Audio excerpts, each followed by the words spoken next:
पंचकुला शहर को हरा भरा साफ सुथरा बनाने को लेकर विधानसभा स्पीकर ज्ञानचंद गुप्ता ने चंडीगढ़ में अधिकारियों की बैठक ली और इस दिशा में तेजी से काम करने के निर्देश दिए गए।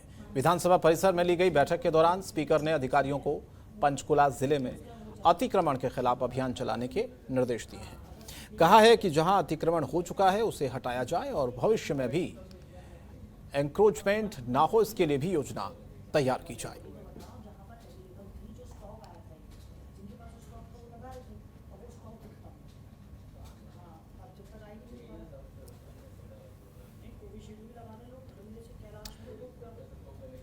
सोनीपत पहुंचे अशोक तंवर ने बीजेपी सरकार पर जमकर हमला बोला। कहा कि आज महंगाई नए नए आसमान छू रही है, जिसकी जिम्मेदार बीजेपी नहीं बल्कि कहीं न कहीं कांग्रेस भी है। अशोक तंवर ने कहा कि जब हमने साइकिल यात्रा शुरू की थी, कांग्रेस के नेता ने हमारा साथ नहीं दिया था। यदि उस समय एकजुट होकर साथ देते तो आज शायद कहीं न कहीं महंगाई पर लगाम लगाई जा सकती थी। तो करुणा के नाम पर प्रदेश को लूटने का काम बीजेपी सरकार ने किया, यह आरोप लगाया। सरकारी अस्पतालों में लगाए जाने वाले ऑक्सीजन प्लांट में घटिया चाइनीज सामान इस्तेमाल करने का भी आरोप लगाया गया।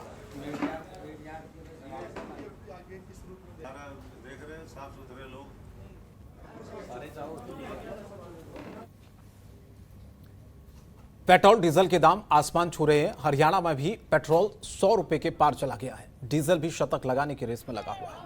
पेट्रोल डीजल के बढ़ते दामों को लेकर करनाल में कांग्रेस कार्यकर्ताओं ने सड़क पर साइकिल यात्रा निकाली।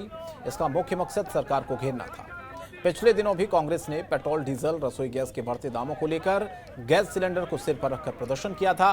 कांग्रेस विधायक रिक्शे पर सवार हुए और आगे बढ़ते हुए सरकार को कोसने लगे।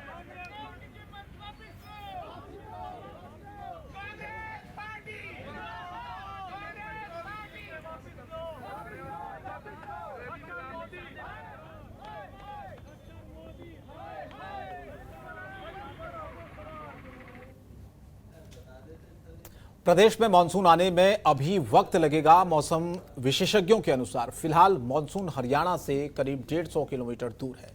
ऐसे में बारिश के लिए करीब एक हफ्ते का इंतजार करना पड़ेगा। मानसून में हुई देरी का सीधा असर धान और बाकी फसलों पर दिखाई देने लगा है। बारिश नहीं होने से तापमान में लगातार बढ़ोतरी हो रही है। बारिश नहीं होने की वजह से धान की रोपाई पर ब्रेक लगा है। सिंचाई के लिए बिजली की खपत लगातार बढ़ती जा रही है। प्रदेश के कई जिलों में तापमान 43 डिग्री पार कर चुका है।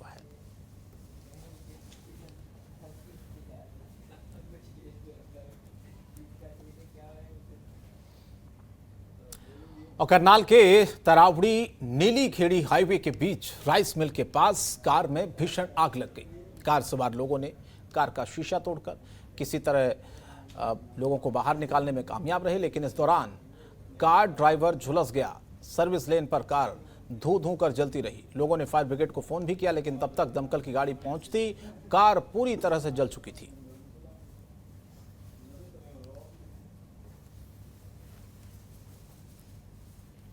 तो करनाल की ये तस्वीरें हैं, चलती कार में किस तरह से आग लगी। आप देखिए तस्वीरें, उसी वक्त की पूरी कार जल चुकी थी जब तक फायर ब्रिगेड की गाड़ी वहां पहुंचती। हरियाणा में बिजली विभाग में चोरी के खिलाफ एक बड़ी कार्रवाई को अंजाम दिया है। इस कार्रवाई में प्रदेश के 14,000 जगहों पर छापेमारी हुई है। 3,500 बिजली चोरी के मामले पकड़े गए। बिजली विभाग की इस कार्रवाई से सरकार को 700 करोड़ का रेवेन्यू मिलना शुरू हो जाएगा। उन्होंने कहा कि इस पूरी कार्रवाई को अंजाम देने के लिए बिजली विभाग में 507 दिनों में 3,000 कर्मचारियों को लगाया गया था। इसमें मुख्यमंत्री, उड़न दस्ता, बिजली विभाग, विजिलेंस विभाग, पुलिस विभाग को शामिल किया गया था। इसके अलावा पूरी कार्रवाई की जानकारी बिजली विभाग के अतिरिक्त मुख्य सचिव, बिजली निगमों के 2 प्रबंध निदेशकों, सीआईडी प्रमुख मुख्यमंत्री मनोहर लाल को भी पता था। आपको बताएं कि बिजली मंत्री ने बताया कि इस दौरान cold storage, petrol pump, dhaba, filter पानी प्लांट्स पर छापेमारी हुई।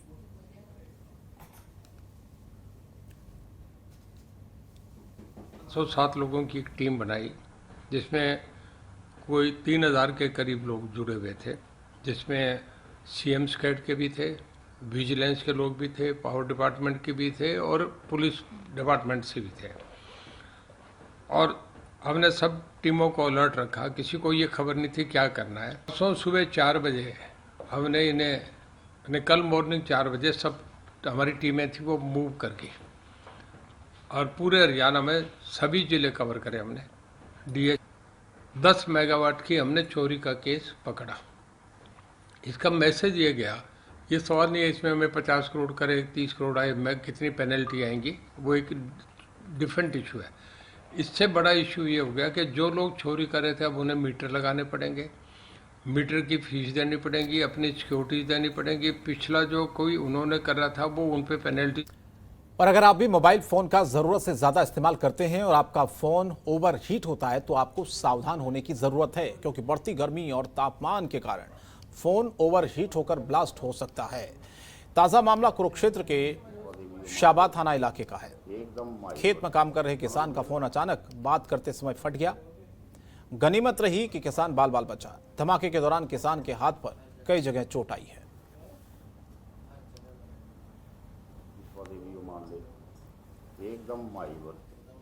कुरुक्षेत्र के लाडवा में फल केंद्र में आम मेले का आयोजन किया गया। आम मेले में लगभग 160 प्रकार की आम की कई वैरायटियों को दिखाया गया।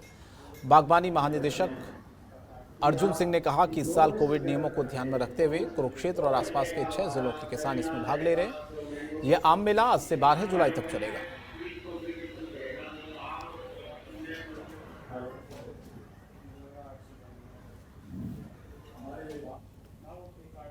हिमाचल के लोगों के दिलों पर राज करने वाले प्रदेश के 6 बार मुख्यमंत्री रहे वीरभद्र सिंह आज दोपहर पंचतत्व में विलीन हुए। वीरभद्र सिंह के अंतिम दर्शन के लिए हजारों लोग रामपुर पहुंचे। पूरे प्रदेश ने वीरभद्र सिंह को अंतिम विदाई दी। 3 बजे के बाद रामपुर में राजकीय सम्मान के साथ अंतिम संस्कार हुआ। यह केवल शाही खानदान के लिए बनाया गया शमशान घाट है। आम लोगों के लिए रामपुर में अलग से शमशान घाट है। शिमला जिले के रामपुर बुश शहर में उनके पैतृक उनका अंतिम संस्कार के बेटे विक्रमादित्य सिंह ने करीब 4:30 बजे उनके पार्थिव देह भाग दिया।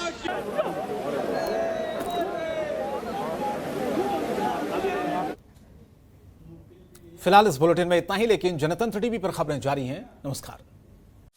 खबरों के निष्पक्ष विश्लेषण के लिए सब्सक्राइब करें Jantantra TV and press the bell icon. Never miss any update.